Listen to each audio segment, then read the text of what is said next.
Ladies and gentlemen, are you ready for another blog read from me? Of course we are. Saw this thing just right now. We're going to read and react to whatever this means. Hey, it's Soul. Like and subscribe, all that stuff. All right, here we go. Class sets acquisition retrospective and changes in 10.1. Oh, this is going to be big. All right. From Skarazard. Hi, buddy. Hey, everyone. With 10.1 on the PTR and raid testing in full swing, we wanted to catch up and talk about some reward updates coming to Embers of Neltharion. This will include changes we're making to the Revival Catalyst, class set acquisition, raid rewards, as well as some of the history behind how we've arrived to our current approach and how those philosophies are evolving over time. Ooh, this is going to be a long one. This post will already be pretty long already, so for now this is going to focus entirely on the class sets and the catalysts, how we got here initially, how things are today, and what they'll look like soon, and keep the raid talk to a different post coming soon. Oh, this is a multi-parter. Let's go. First off, let's talk about the Revival Catalyst, formerly the Creation Catalyst from Zereth Mortis, and how we got to where we are today.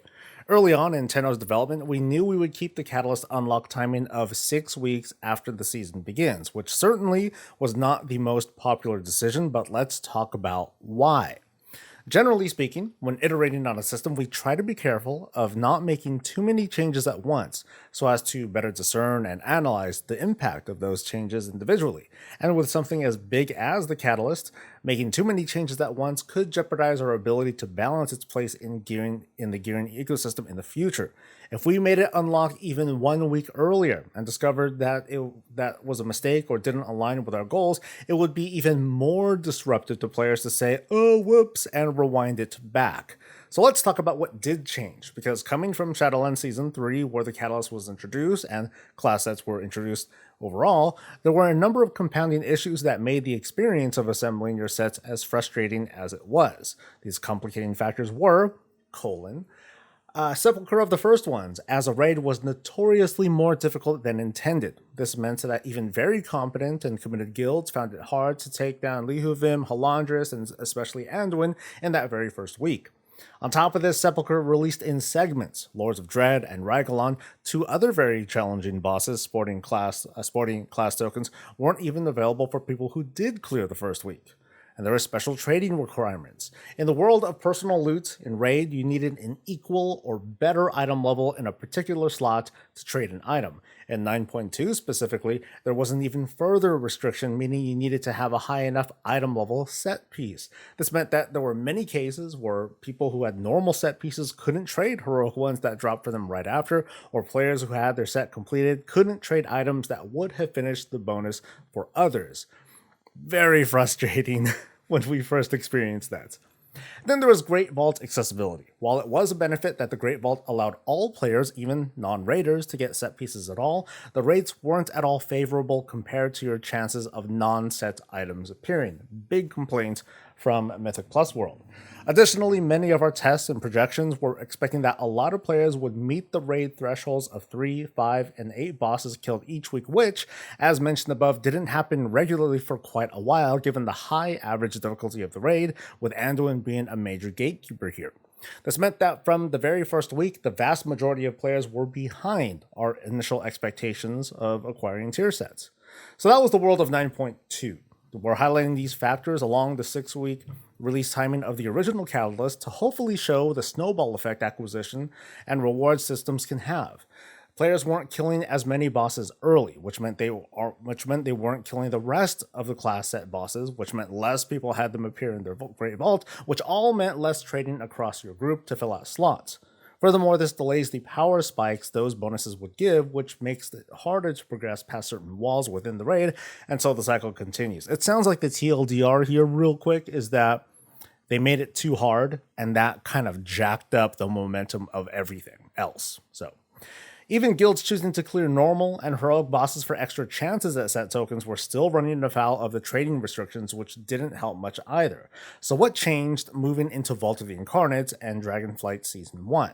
First, all trading restrictions for raid items were removed. This means Guild, Clean, Heroic, and Normal had much faster and easier access to set tokens.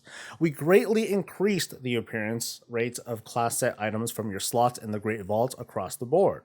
Great Vault slots for the raid moved to 2, 4, and 6. This combined with being a shorter raid overall meant less loot Am I reading this right? This combined with being a shorter raid overall meant less individual loot in your pools. Whatever.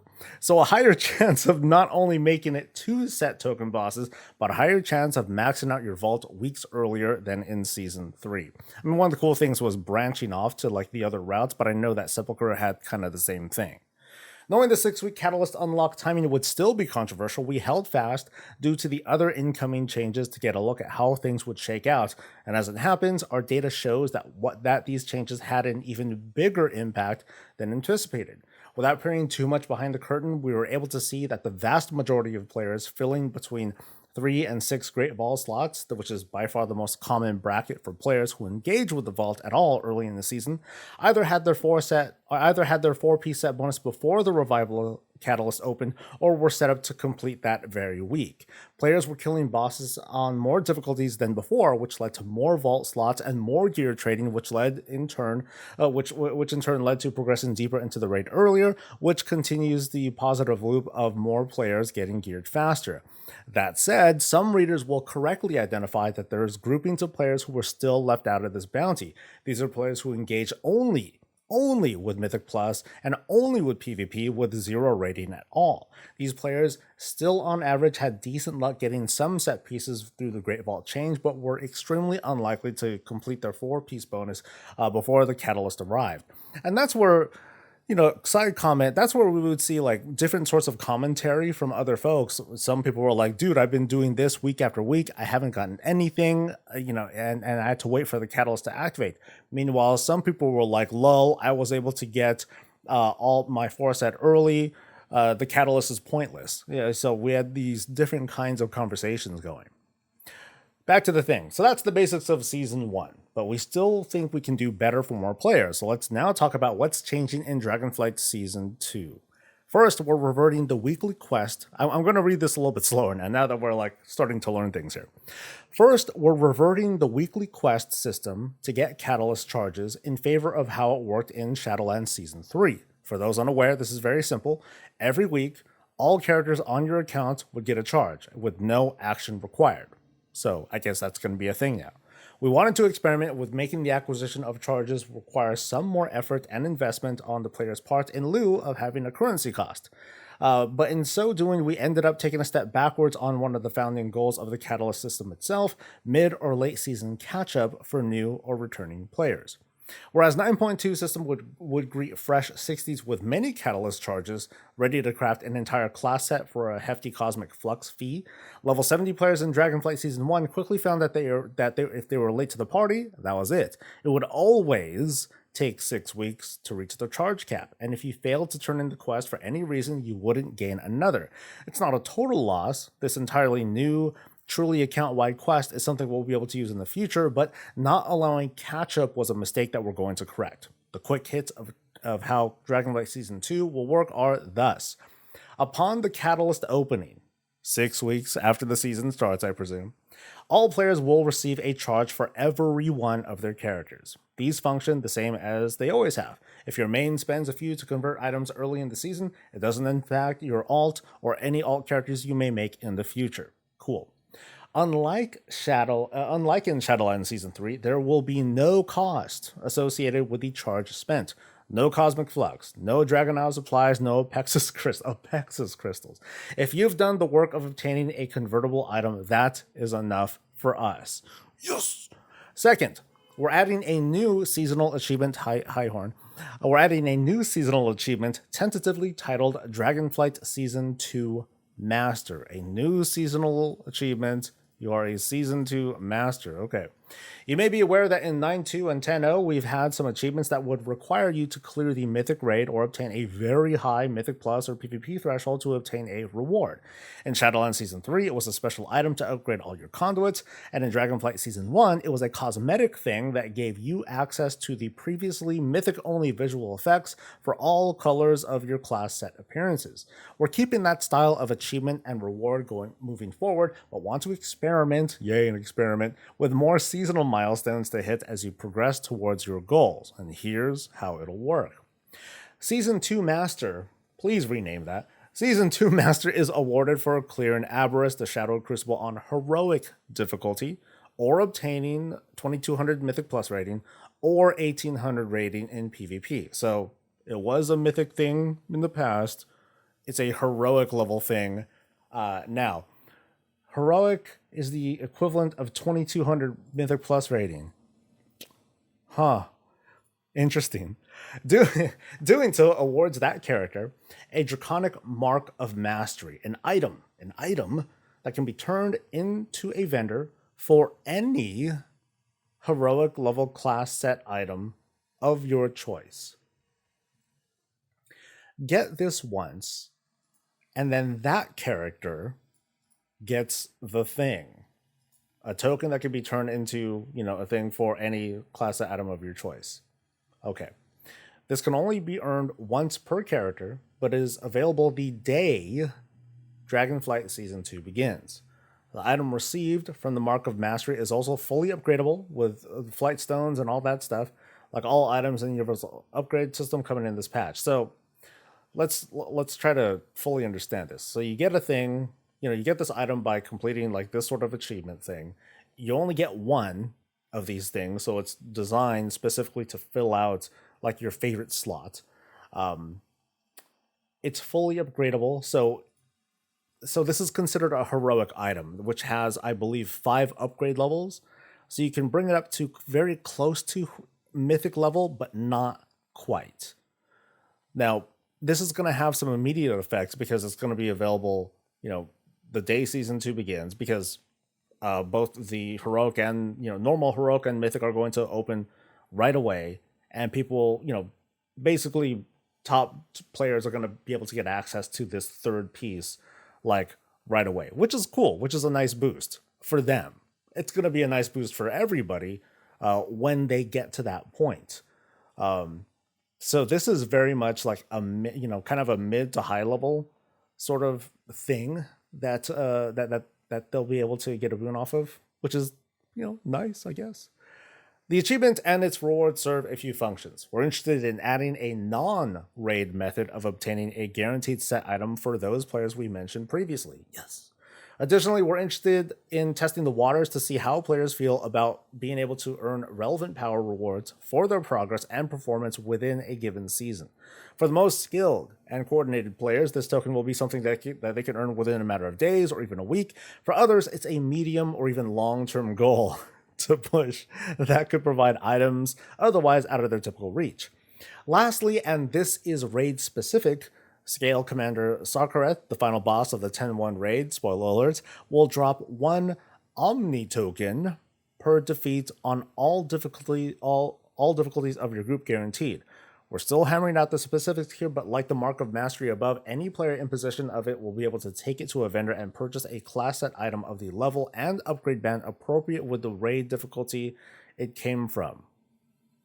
So, do the last boss, and it'll drop 1 Omni token per defeat for your group guarantee. Okay, so it's one thing that you get for the whole group, and we will duel to the death for it. So yeah, regardless of difficulty, it's gonna drop. Okay, that's kind of cool. So so that's definitely going to be one of the reasons why you would want to keep killing the last boss, even if you had already cleared out the raid, even if he otherwise has a bad loot table. It's one reason to drop him, because we've seen in several raids past how some bosses just don't feel very attractive because they're lacking a certain thing. Sylvanas had a bow, which was great, but if you weren't interested in the bow, then well, maybe you wanted a trinket. Same thing kind of happened with the jailer, where he had a really cool two-hander, but if you weren't interested in that, then it wasn't really worth. So this is cool. It's for everybody instead of it for being like just a hunter or just a two-handed strength user or something. Also worth noting, before we talk about the raid rewards charges, okay, we're still going for a while. Also worth noting, before we talk about the raid rewards charges in full, is that sometime into the season, either with the reopening of the Revival Catalyst or shortly thereafter, we'll be adjusting how often set tokens drop in raid as well. At present, class set tokens drop at a ratio of 1 per 10 players, scaling up to 2 per 20 and 3 per 30 guaranteed. We'll be reducing this number, I guess the threshold, as the season progresses, as we've heard feedback that players making late season runs at Mythic Progression or AOTC very often already have their class sets, and often at an item level that's decently above or comparable to those dropping.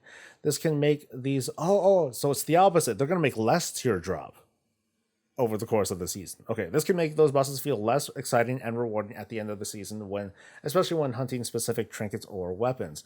Oh, that's interesting. So fewer tokens. So maybe I'm a little mixed on that, because some people might not be at that stage, but of course the catalysts will be in play as well. So I'll be interested to hear what people think about this. All in all, it's been about a year since class sets have returned, and we hope the above changes represent a shift towards making them more accessible for all players. We want to acknowledge the feedback that having raiding be the primary way all players obtain class sets does not feel in step with your expectations, given that they feel like something that should be universally available for all styles to play. We're eager to see how Season 2 plays out, and we'll be looking for more ways to level the playing field in this regard as we continue to iterate. Thanks for all your thoughts, and so on and so forth. Cool. So this seems to be, kind of a part one of multiple things that are going to happen with how we get like the good stuff. How is it that we're going to get catalyst charges? I mean, well, that was like a big thing. All these are pretty big things. So quick reactions, other reactions, and takeaway from this is that I do like the Revival Catalyst changes. I mean, it wasn't a huge thing to do. Hey, just do some group content and then you get a thing. One thing that I noticed though is that there was a lot of confusion because some things were not very consistent as counting towards like so-called group content. There was also, just as mentioned in this blog post, that it does suck that newer players, not new characters, but new players that are coming in, they are late to the game. They're kind of screwed. So if in 10.1, if we're going back to like this kind of global regional count or cooldown or whatever, and everyone is going to have that same number of charges regardless of whether they're on an alt, regardless of if they just bought WoW for the first time ever, they're going to get as many charges as everyone else had ever had, and so that's huge. The class set acquisition, there seems to be a lot of knobs that they're turning with this. It's like, okay, cool. So top players, they're going to be able to get like this kind of Omni token, but then everyone else is also going to be able to get this Omni token as they're clearing bosses for the first time. So just imagine week 1 of the raid, and you're like you're on a very skilled team. You're in a top end guild. Tier is going to rain from the sky. There's everyone's going to be able to get that one piece for themselves. So a lot of folks are going to be able to at least get their 2-piece very quickly. Subsequent clears the following week, if they were to do like both the heroic and normal version and whatever, they're going to get that many more sets completed that first time. But of course, that only applies to like really top end players. As for everyone else, it looks like they're going to get like pretty easy access, but they need to keep clearing the last boss or so. There are some long-term things I'm wondering about, like, hey, people are going to be like selling last boss runs so that way they can get like the token, and then the token will be funneled to them so they can like something pay to win, right? So there's going to be a lot of conversations, I think, that's going to revolve around this and this second part. But for now, I'm pretty like I think I feel pretty cool about this. Things seem to be a little bit easier. Tier is going to, again, be very widely accessible.